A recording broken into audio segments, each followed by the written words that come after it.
Good morning. तो आज आगे देखते हैं, लास्ट पार्ट है आपका ये वीडियो, ठीक है। इसके पहले मैंने 2 पार्ट्स और डाले हैं, वो आप देख लेंगे। बहुत छोटा सा है ये। क्या है? Avogadro number. आज हम इसी के बारे में पढ़ेंगे और मोल कॉन्सेप्ट के बारे में पढ़ेंगे कि वो क्या है। कुछ न्यूमेरिकल्स भी सॉल्व करेंगे। एवोगैड्रो एक साइंटिस्ट थे, ठीक है, जिन्होंने ये इंट्रोड्यूस किया एवोगैड्रो नंबर या फिर कांस्टेंट, एवोगैड्रो कांस्टेंट या नंबर, ओके, जिसको रिप्रेजेंट किया जाता है n और नीचे उसके लिखते हैं कैपिटल A। n से इसको रिप्रेजेंट किया जाता है इस सिंबल से। एंड इस नंबर की वैल्यू क्या होती है? 6.022 into 10⁻23, ठीक है। तो एवोगैड्रो नंबर एक प्योर नंबर है, कांस्टेंट है, जिसकी वैल्यू है, आप याद कर लो, रट लो इस चीज को, इसी के बाद आगे आपसे बनेगा। अगर ये नंबर आप याद नहीं करेंगे तो मोल कॉन्सेप्ट आपका क्वेश्चंस नहीं बनेंगे, ठीक है। 10th में फिर आप पूछोगे ये चीज, तो ये लर्न कर लो, ये बेसिक्स है केमिस्ट्री का, ठीक है। 6.022 into 10⁻23, ठीक है, ये इसका एवोगैड्रो नंबर है। अच्छा, इसका मतलब कितना होगा बताओ? तो 6, अगर मैं इसमें 23 का 3 जीरो इधर शिफ्ट कर ली, कितना हो रहा है? 6022। इसके बाद बच रहा है 20, तो 20 zeros 2 3 4 5 6 7 8 9 10 11 12 13 14 15 16 17 18 19 20। इतना बड़ा नंबर है ये एवोगैड्रो कांस्टेंट, इतना बड़ा है, ठीक, ये पूरा नंबर है। तो इसका मतलब क्या है? क्या होता है ये? तो क्या यूज होता है ना, जैसे कि एक पेयर, अगर मैं बोल रही हूँ एक 1 पेयर ऑफ शूज, ठीक है, 1 पेयर ऑफ शू मतलब कितने जूते आएंगे उसमें? 2 यूनिट्स, ठीक है। जैसे कि अगर हम बोलते हैं 1 पेयर, तो उसमें कितने नंबर्स होते हैं, कितनी क्वांटिटी होती है उसकी? 2। अगर मैं बोलूं 1 डजन, क्या बोल रही हूँ? 1 डजन, तो एक डजन में कितना होता है? अगर हम बनाना खरीदते हैं, डजन में खरीदते हैं, एक डजन में कितना होता है? 12 पीसेस होते हैं, 12 यूनिट, है ना। यूनिट मतलब 1 और 2 यूनिट मतलब 2, 12 यूनिट मतलब 2, ठीक है। किसी एक चीज को गिनने के लिए हम यूनिट यूज कर रहे हैं। तो एक पेयर में जैसे 2 होते हैं, एक डजन में 12 पीस होते हैं, वैसी 1 मोल में क्या है ये? 1 मोल, एक मोल में इतने यूनिट होते हैं, इतने सारे पार्टिकल्स होते हैं, ठीक है। कहाँ यूज होता है ये? तो हम कार्बन एटम है, ठीक है, आप बोलेंगे आपको 1 डजन कार्बन एटम नहीं, 1 पेयर कार्बन एटम, नो। ये क्या होता है? 1 हम मोल्स में देखेंगे, है ना। तो जैसे अगर आपको पूछा गया कि एक मोल में कार्बन एटम के 1 मोल में कितने पार्टिकल्स होंगे, तो आप क्या बोलोगे? इतने होंगे मैम, इतने सारे, ठीक है। वो बहुत सारे, तो काउंट करने के लिए हम मोल यूज करते हैं वहां पर, ठीक है। जैसे कि, तो इसका डेफिनेशन क्या हो गया? It is the number of part, ये ध्यान से सुनेंगे आप, कंफ्यूज नहीं होना है। Number of particles that 1 mole of any atom, molecules और आयन कंटेन्स। एक मोल एटम, मॉलिक्यूल या आयन में जितने नंबर ऑफ पार्टिकल्स होते हैं वो कितने होते हैं? इतने। फिक्स है, कांस्टेंट नंबर है, ठीक है। आप इतना नंबर नहीं लिखोगे, इसीलिए इसको ऐसा लिखा जाता है। तो 1 मोल में कितने पार्टिकल्स होते हैं? 6.022 into 10⁻23। ओके स्टूडेंट्स, क्लियर हुआ ये चीज? कंफ्यूज नहीं होना है। Number of particles that 1 mole of any atom, molecule और ion contains is this number. इसके अलावा जैसे कि अगर मैं बोल रही हूं आपको, ठीक है, 1 pair of shoe 2, 1 mole of this, है ना। अगर आपको पूछे 1 मोल ऑफ सोडियम एटम, क्या होगा? सोडियम एटम का 1 मोल 6.022 into 10⁻23, ठीक है। 1 मोल ऑफ H2O, अब मॉलिक्यूल भी देख लेते हैं,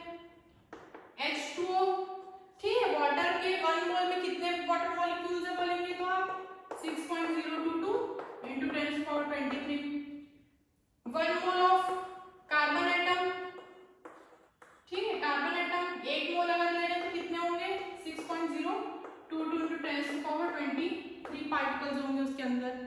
तो ऐसे हम क्या करते हैं, निकालते हैं।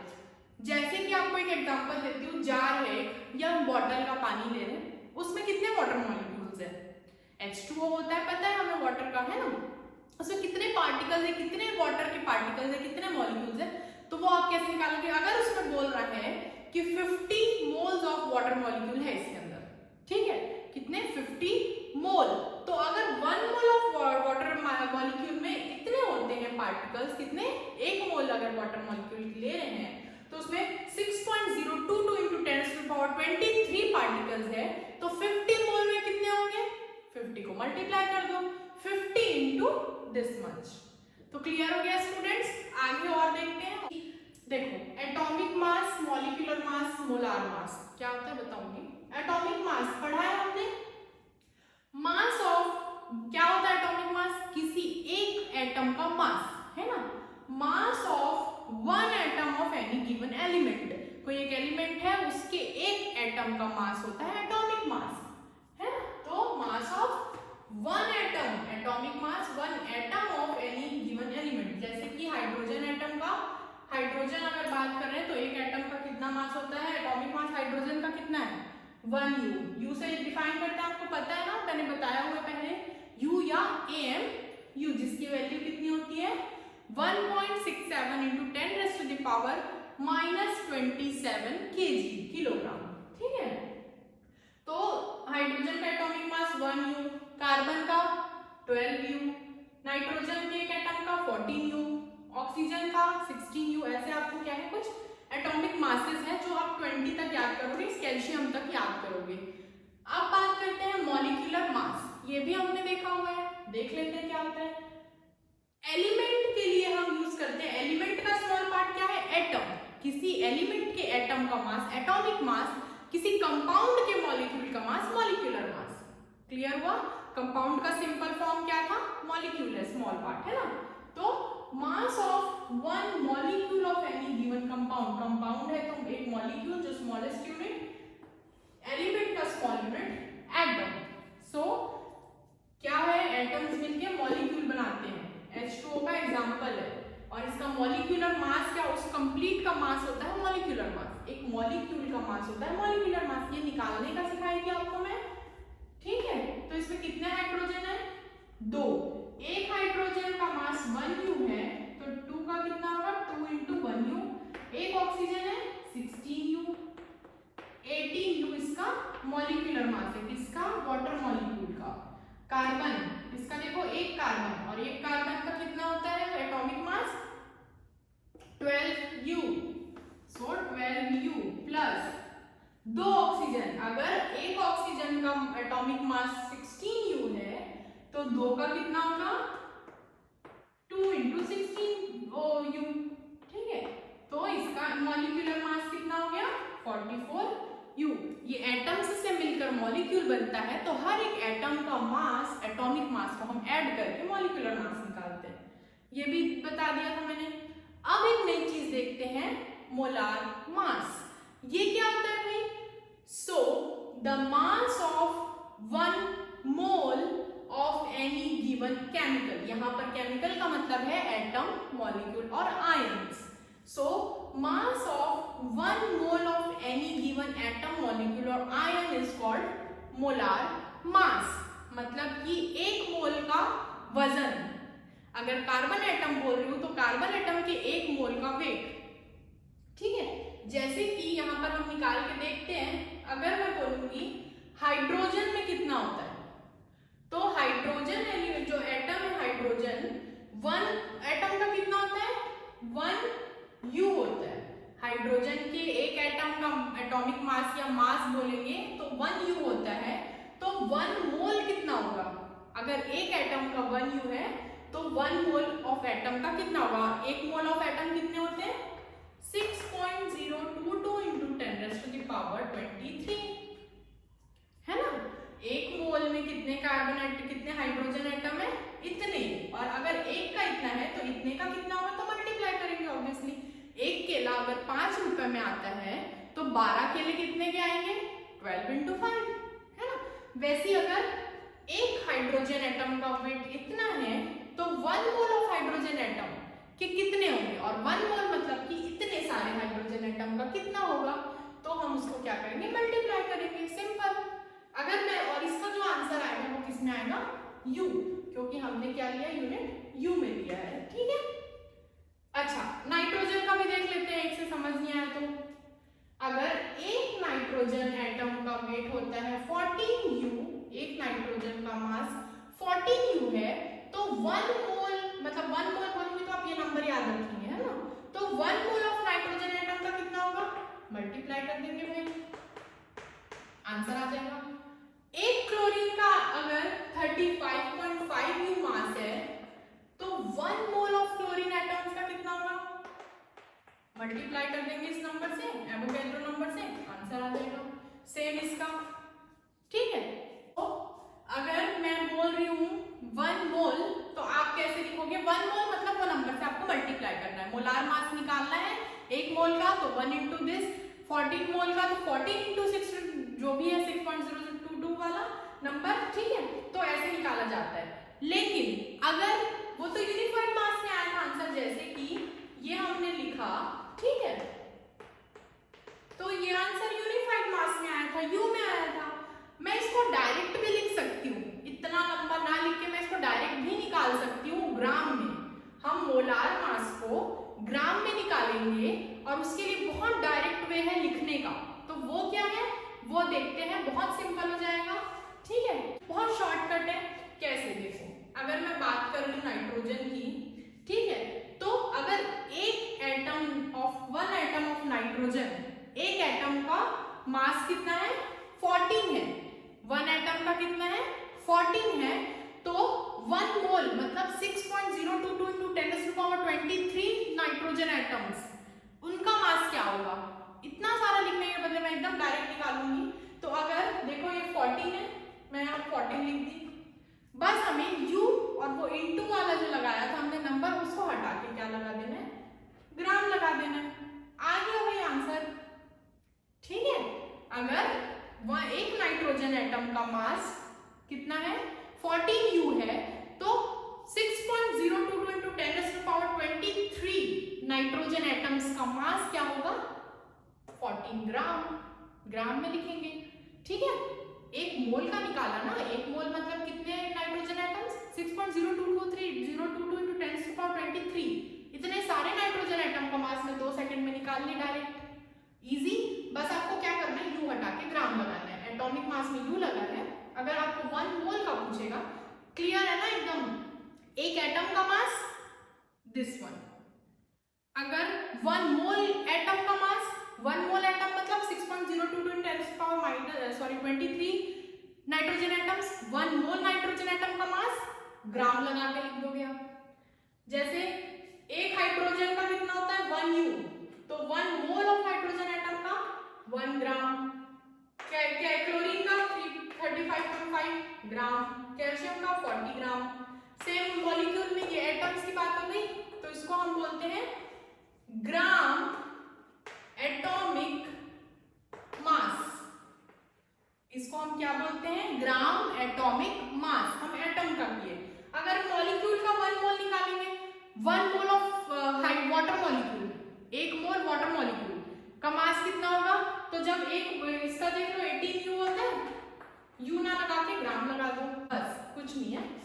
CO2 का अगर 44U है तो एक का इतना है, तो 1 मोल का कितना हो जाएगा, 44 ग्राम। इसको हम बोलेंगे gram molecular mass. Okay students, clear है ये। चलो अब आगे देखते हैं। अच्छा, एक एग्जांपल देखते हैं, बहुत इंटरेस्टिंग चीज, आपको मोल कॉन्सेप्ट समझने का बहुत इंटरेस्टिंग जो इसका काम है, मोल कॉन्सेप्ट का मतलब है, वो समझने के लिए देखते हैं। अगर मैं सपोज मेरे हाथ में बॉटल है, ठीक है, बॉटल में मैंने पानी रखा हुआ है, इसका मास हम निकाल लेंगे, कितना है, वजन करेंगे, उससे अच्छा डायरेक्टली निकाल सकते हो आप। कैसे निकालोगे डायरेक्ट, आपको फॉर्मूला पता होगा, डेंसिटी का फॉर्मूला क्या होता है, density is equal to mass upon volume होता है ना, density is equals to mass by volume. मुझे डेंसिटी पता है, वॉल्यूम तो मेजरमेंट में रहता है वाटर के कितने लीटर पानी है ना, एक बॉटल है 1 लीटर पानी है मेरे पास, तो वॉल्यूम तो मुझे पता है, डेंसिटी ऑफ वाटर भी मिल जाएगा। तो डेंसिटी और वॉल्यूम पता है तो मास निकाल लोगे आप, क्या बोल रही हूँ मैं, है ना, density is equals to mass by volume होता है। मुझे डेंसिटी पता है वाटर की, वॉल्यूम भी पता है, तो मैं ये दोनों की वैल्यू रख के m निकाल लूंगी, है ना, मतलब मैं एक बॉटल पानी का मास, उसका वेट, उसका वजन निकाल ली डायरेक्टली बिना उसको मेजर किए, है ना। तो ये अगर निकल गया तो अब इससे मैं मोल्स मतलब ये बता सकती हूँ, जैसे कि मास आया, सपोज वाटर का वजन आया 180 ग्राम, कितना आ रहा है 180 ग्राम, ठीक है। अगर तो देखो मैं बता सकती हूँ कि इस पानी में 180 ग्राम वाटर में कितने सारे वाटर मॉलिक्यूल्स हैं, H2O कितने सारे हैं, वो मैं डायरेक्टली आपको बता सकती हूँ। किसके थ्रू भाई, मोल कॉन्सेप्ट के थ्रू, मोलार मास के थ्रू, एवोगैड्रो नंबर के थ्रू। तो अब समझ आया इसका यूज। मैं अगर मुझे पानी का मास पता है तो मैं उसमें कितने सारे वाटर पार्टिकल्स हैं, मॉलिक्यूल्स हैं, वो मैं आपको कैलकुलेट करके बताऊंगी वो कैसे देखते हैं, ठीक है।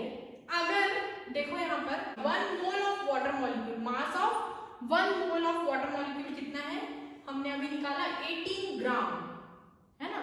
1 मोल मतलब कि 6.022 into 10⁻23। 1 मोल वाटर मॉलिक्यूल का कितना वेट है, 18 ग्राम है, ठीक है। मतलब कि अगर मैं उसको ऑपोजिट बोलूं तो 18 ग्राम वाटर में, इतने वाटर में इतने वाटर मॉलिक्यूल प्रेजेंट है, तो 180 में 10 मोल होंगे, 18 ग्राम में 1 मोल, 180 ग्राम में 10 मोल, तो निकल गया कितने पार्टिकल हुए, 1 मोल में इतने होते, तो 10 मोल में मल्टीप्लाई कर दो इंटू 10, निकल गया भाई 180 ग्राम। अगर मेरे पास पानी है तो उसमें इतने सारे वाटर मॉलिक्यूल प्रेजेंट है, उसके अंदर इतने सारे वाटर मॉलिक्यूल्स रहेंगे उसमें 180 ग्राम में। तो ये चीज निकालने के लिए मोल कॉन्सेप्ट बहुत इंपॉर्टेंट है, बहुत इजी है, आपको कुछ सोचना, ज्यादा कंफ्यूज होने की जरूरत नहीं है। कुछ भी डाउट हो रहा है आप मुझे कॉल करो, मैसेज करो, मैं आपको फिर से समझाऊंगी, ठीक है स्टूडेंट्स, लेकिन ये क्लियर करेंगे आप। आगे देखते हैं, कुछ न्यूमेरिकल सॉल्व करेंगे ऐसे ही जैसे मैंने अभी 180 ग्राम ऑफ वाटर में कितने वाटर मॉलिक्यूल है निकाल के दिखा दिया आपको। तो कुछ क्वेश्चंस और फॉर्मूलाज देखते हैं आगे आपकी क्या की। ओके स्टूडेंट्स, आपके पेज नंबर 40 में एक डायग्राम दिया हुआ है, चार्ट में यहाँ पर लगा देती हूँ, ठीक है। आप देखिए इसमें बीच में लिखा हुआ है फर्स्ट में 1 मोल ऑफ कार्बन एटम। देखो जो राइट साइड में दिख रहा है आपको उस तरफ, वो सारे नंबर के बेस पे है, number of particle, number of atom, number of molecules, ठीक है, नंबर ऑफ आयन, नंबर के बेस पे है। और इस साइड जो है वो वेट, मास के बेस पे दिया हुआ है, जो इस तरफ है, ठीक है, लेफ्ट साइड में हमारे।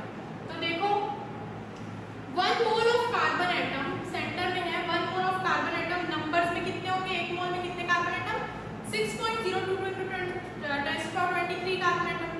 मास के बेस पे 12 ग्राम हमने अभी पढ़ा है ना, molar mass. 1 mole of hydrogen atom मतलब कितने हाइड्रोजन एटम, 6.022 × 10⁻23, उधर सारे वही आएंगे, 1 मोल में उतने ही नंबर्स होते हैं, ठीक है। वो कहते हैं कांस्टेंट। मास में देखो अगर 1 मोल ऑफ हाइड्रोजन एटम है तो क्या है मास, 1 ग्राम निकालना है मोलार मास में, ठीक है। 1 मोल ऑफ मॉलिक्यूल्स, तो उस मॉलिक्यूलर मास को ग्राम में लिख दोगे आप, है ना। ओके स्टूडेंट्स, तो ये आप यही है ये चार्ट का मतलब। अगर कुछ नहीं आ रहा है समझ तो आप मुझे पूछ सकते हैं। यहाँ कुछ न्यूमेरिकल देखते हैं, मैथ्स का आगे यहाँ पर थोड़ा सा बस समझाने के लिए देखते हैं। जैसे अब हम मैथ्स में सॉल्व करते हैं, if cost of 30 pens is 150, अगर 30 पेन का 150 रुपीज में मिल रहा है तो 5 पेन्स कितने रुपीज में मिलेंगे, आप कैसे सॉल्व करते हो इसको, है ना। अगर 30 पेन कितने में मिल रहा है 150 में, तो 5 पेन निकालना है।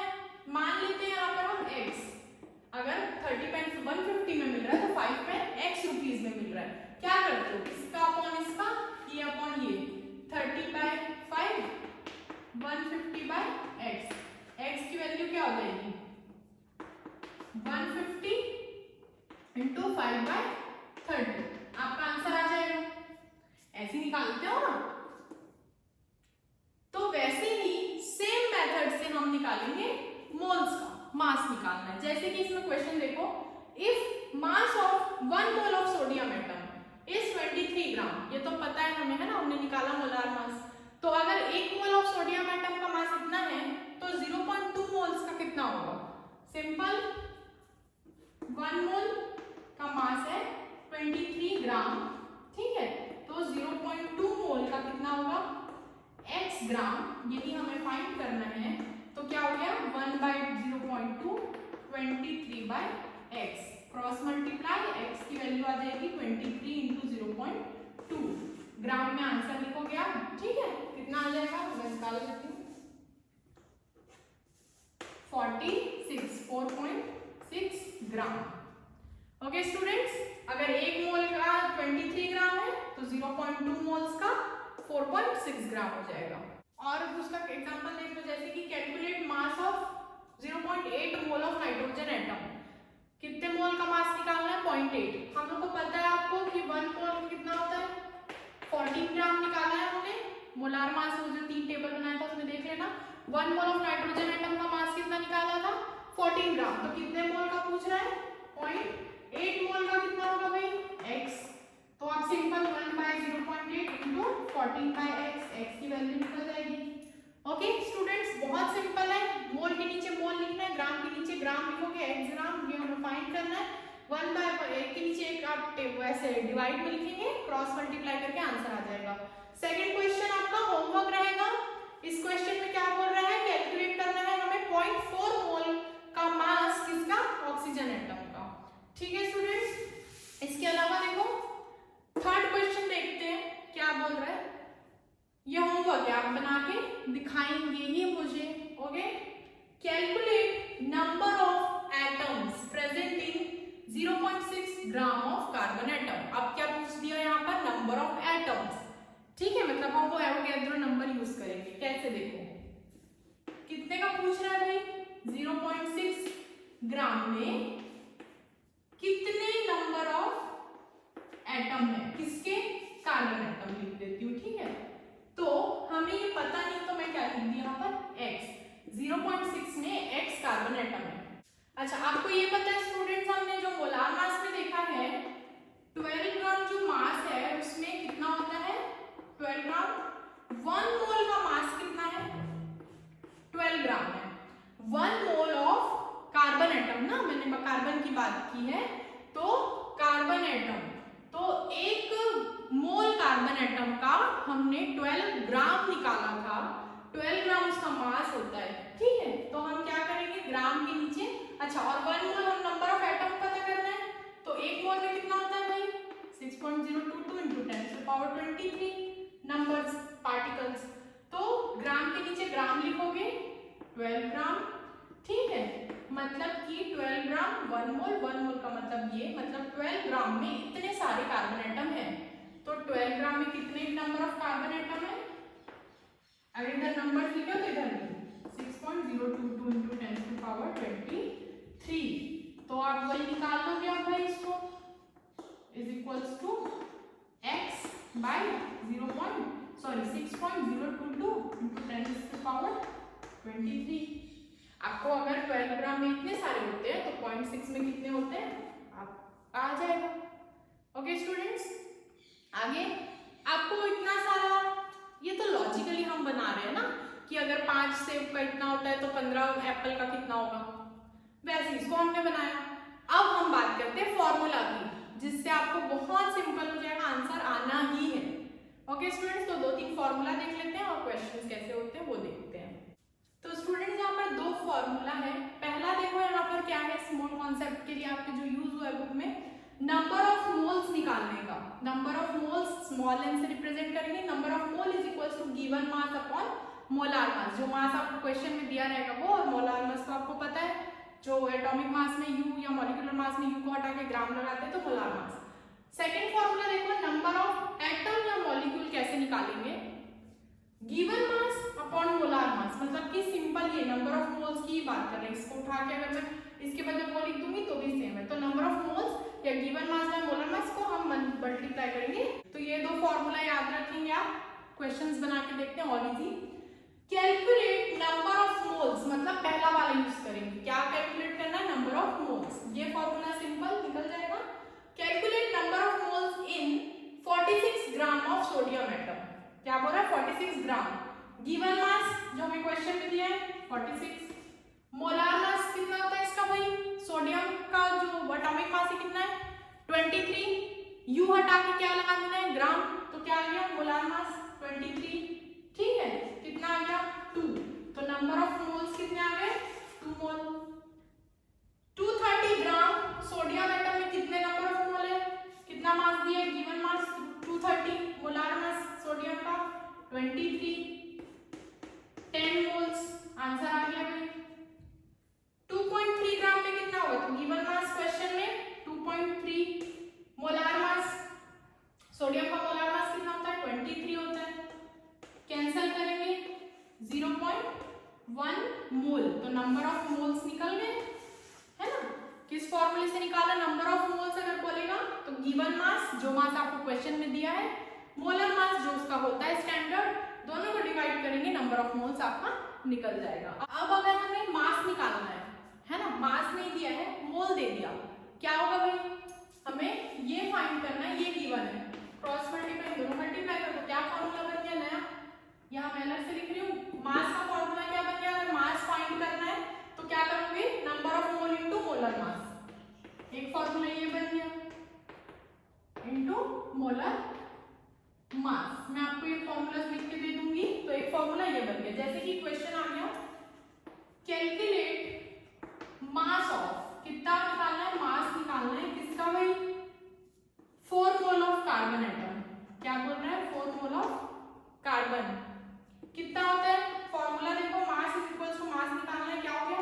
Number of mole into molar mass. Number of मोल कितना दिया है? 4।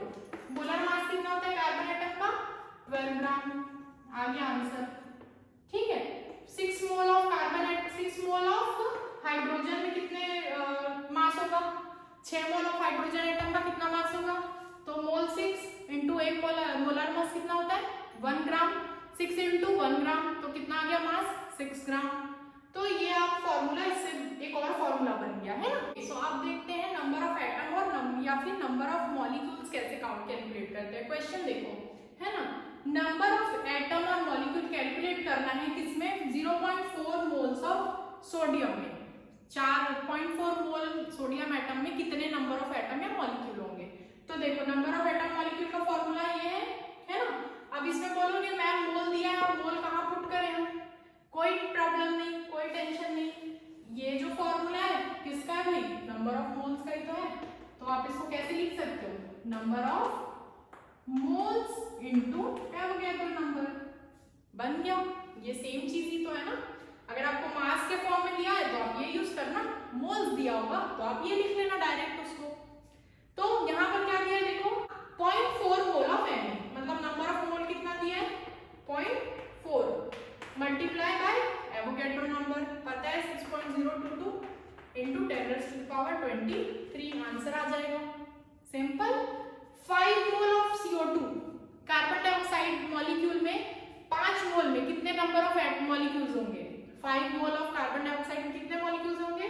मोल्स दिया हुआ है 5, कितने molecule into Avogadro number Na, number of moles into this, answer आ जाएगा भाई आपका नंबर ऑफ एटम या मॉलिक्यूल। अब अगर देखो मोल्स में ना देके ग्राम में दिया है, मतलब मास में दिया है, ग्राम या किलोग्राम में है मतलब मास में दिया है, तो कैसे करोगे भाई? तो 2.3 ग्राम ऑफ Na, मतलब हम ये फॉर्मूला लगाएंगे, मास में दिया है क्वेश्चन में। Given mass, number of atom या मॉलिक्यूल कैलकुलेट करना है किसका? इसका। मास गिवन 2.3, मोलार मास किस एलिमेंट का? सोडियम एटम का। तो मोलार मास सोडियम एटम का 23 इनटू एवोगैड्रो कांस्टेंट 6.022 इनटू 10⁻23। आपका आंसर आ जाएगा इसको सॉल्व करोगे तो। सिंपल है बेटा, कुछ भी नहीं है। दो फॉर्मूला है बेसिक आपका, number of mole is equals to given mass molar mass, okay, given mass upon molar mass, एक फॉर्मूला। इसी से आप दूसरा डेरिवेट कर सकते हो, गिवन मास पूछ दिया, ये और ये पता है, मल्टीप्लाई कर दो, ये आ जाएगा, एक फॉर्मूला ये बना लिया हमने। सेकंड दिया है आपको नंबर ऑफ एटम या नंबर ऑफ मॉलिक्यूल कैसे निकालोगे, उसका फॉर्मूला है given mass upon molar mass into हमको क्या करना है, एवोगैड्रो कांस्टेंट से मल्टीप्लाई करना है ना। अब अगर इसका दो टाइप का क्वेश्चन है, नंबर ऑफ एटम या मॉलिक्यूल ही पूछा है, अगर आपको मास दिया है तो आप ये रखोगे, और अगर आपको डायरेक्ट नंबर ऑफ मोल दे दिया है, बना नंबर ऑफ मोल दे दिया है, तो आप सीधा नंबर ऑफ मोल से मल्टीप्लाई कर दोगे इसको, ठीक है। चार फॉर्मूला हो गए, दो ही है, आप दो याद करो, बाकी दो आपका खुद ही उससे बन जाता है। तो स्टूडेंट्स बाकी के क्वेश्चन जो आपके एग्जाम्पल में हैं और मैं क्वेश्चन आंसर सेंड करूंगी, आप वो सारे क्वेश्चन न्यूमेरिकल सॉल्व करो, कोई प्रॉब्लम नहीं है, दो फॉर्मूला है आपके पास, इसी से आप फॉर्मूला से सॉल्व करके देखो, एवोगैड्रो कांस्टेंट याद रखोगे, एटॉमिक मासेस क्या होते हैं कैल्शियम तक के, हाइड्रोजन से लेकर कैल्शियम तक के एटॉमिक मास याद करो, और कोई प्रॉब्लम नहीं, उसके बाद सारे क्वेश्चंस आप सॉल्व कर लोगे, ये मैं गारंटी देती हूँ, ठीक है स्टूडेंट्स। तो आपका ये chapter atoms and molecules complete होता है, आपका हाफ ईयरली का पूरा पोर्शन मैंने कंप्लीट करा दिया है। अब ओरल एग्जाम्स के लिए प्रिपेयर हो जाइए, और कुछ भी डाउट्स होता है then you can ask me. Thank you students.